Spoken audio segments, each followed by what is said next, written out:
One of the reasons that we read model text is whatever genre we are studying, we need to read various examples of really good writing within the conventions of that genre.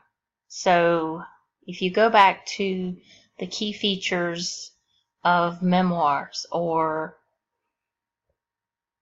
narrative, I believe that they actually are the same in both chapters, which is a good story, vivid details, and clear significance.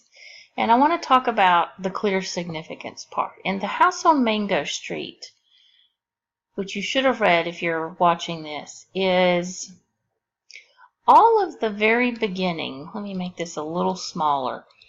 The very beginning is just background. I mean, you see that this is a very short story. Here is really the event that she is narrating. But this event, if she started here, I don't think it would be as effective. She's got to give us a little bit of background so that we see where she has lived, where she sees that the water pipes have been broken and that they were carrying water over in empty milk gallon containers, and that this is one of my favorite descriptions here. We don't have to pay rent to anybody or share the yard with the people downstairs or be careful not to make too much noise. And there isn't a landlord banging on the ceiling with a broom. So that's a good example of what's meant by vivid details. Cisneros doesn't just tell us that she doesn't like her house. She shows us. She shows us that they have to share the yard, that there's a landlord that knocks on the ceiling, that lives underneath them and monitors and says, "Hey, you kids, stop it. You're making too much noise," right? The other details that she gets is the description here of what she wants in a house, like the houses on TV, and a great big yard with grass growing, and the detail of this is the kind of house that her father talks about when he holds up a lottery ticket.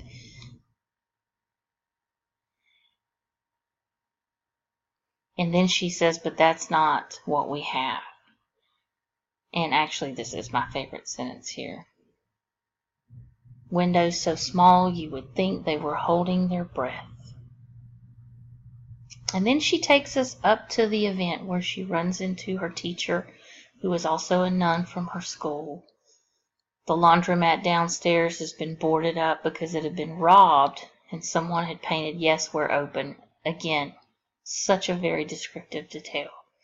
And then she narrates her event, and that event is significant. She doesn't say, "Hey, I'm going to tell you about something that really hurt my feelings, and it shaped the way that I saw myself to the point that I obsessed over wanting a different house." She doesn't tell us that. She shows us that. She shows us that the laundromat has been robbed. She shows us that the teacher is saying, "You live there? There? You live there?" In disbelief.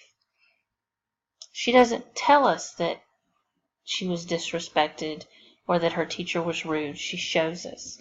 And we feel the significance because we've gone on this short little journey with her. And a lot of times, students will think of a topic that's way too broad. This is just one small 45-second exchange, really, probably. Don't discount those kind of events, because although they're not the graduations and the weddings and the momentous occasions that we mark our calendars and fill our Instagrams with, they really speak to who we are and how we interact. And they shape us. And those are the stories that you need to be thinking about